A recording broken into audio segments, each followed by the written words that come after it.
Sodom and Gomorrah. Before this story, we learned about how God visited Abraham, and they talked about the cities of Sodom and Gomorrah. God alluded to Abraham his plans to destroy the city for its wickedness. Abraham asked again and again about God's mercy, if there are any righteous left in the city. God promised he would not destroy Sodom and Gomorrah if there were any righteous still living in the city. Now we will learn about how God will bring justice to the cities of Sodom and Gomorrah, inspired by the book of Genesis. Lot, Abraham's nephew, was still living in the city of Sodom with his family. He was sitting outside of Sodom in the gateway when two angels arrived. Lot walked up to them, bowed down with his face to the ground. He said to them, "Come with me where you can wash your feet, spend the night, and leave in the morning." For Lot knew that the two angels would not be safe in the city at night. The angels responded, saying, "We will stay the night in the square." Lot insisted, so they went with him to his home. Lot prepared a meal for them by baking bread without yeast, and they ate.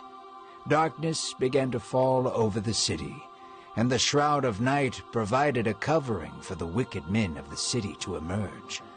Every man from the city of all ages surrounded Lot's house. This horde of Sodom knocked on Lot's door, demanding that he deliver the angels into their hands. "Bring them out here, so that we might have our way with them." For they desired to take turns with them, brutalizing and raping them. Lot came outside instead. Frantic and not in his right mind, he said, "Please, brothers, do not take them from my house. They are righteous guests and are protected under my roof. Here, I have two virgin daughters.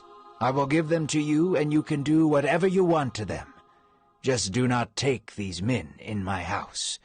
There Lot stood, feeling as if he had no choice but to sell out his own daughters. Growing louder and more impatient, the men outside yelled towards Lot, "Get back! You are a sojourner here in our land, and now you want to judge us? Move, or we will do worse things to you than we will to your guests." The men came closer to Lot, ready to break down the doors. Then, from behind Lot, the two angels grabbed him and drew him back into the house, closing the door behind them. The two angels stood before Lot and looked outward and struck the men outside with blindness. However, it did not stop the men from trying to get inside.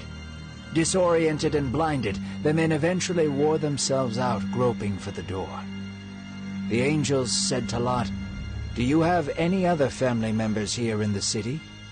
If so, flee with them, for we are going to destroy this city. The Lord has sent us because of the outcries against it."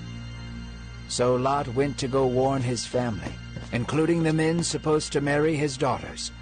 Flailing and frantic, the son-in-laws thought he was joking, so they did not listen and went to bed. Morning came, and the angels came again to Lot, yelling, "Take your wife and your daughters and flee the city. You will be destroyed if you linger any longer." But Lot did linger, indecisive and afraid, and was unable to help himself or his family. He was cowardly to offer up his daughters, and now he stood equally a coward for not saving them. Yet God was still merciful to them, and promised he would not destroy the city unless all the righteous were gone. So the angels seized him and his wife and his two daughters by the hand, and they brought him out and set him outside the city. They commanded again, "Escape for your life. Do not look back or stop anywhere in the valley. Escape to the hills, lest you be destroyed with the city." Lot responded to them and said, "Please, do me another great kindness. Spare the neighboring town Zoar, so we can settle there." The angels said to him again, "I will do as you ask. Now flee. Judgment is coming." When Lot reached Zoar, the sun had risen, and the Lord caused fire, ash, and sulfur to fall on Sodom and Gomorrah. In the distance, Lot and his family could hear the cries of those in the city. The city of Sodom a nest of rape, murder, and wickedness, fell under the fist of the Almighty. Lot's wife, longing for the city of wickedness again, looked back despite the angel's warning. There, Lot's wife turned to a pillar of salt and died, eventually crumbling beneath the ash and fire. Early the next morning, Abraham went to the place where he had stood before the Lord. He looked down toward Sodom and Gomorrah and toward the valley. Behold, the smoke of the land went up like a furnace. Lot's story would not end here, yet he would rise to repentance like his uncle Abraham. No, Lot's story does not end with him as the hero. Yet God continues to be faithful, and God is the ultimate hero.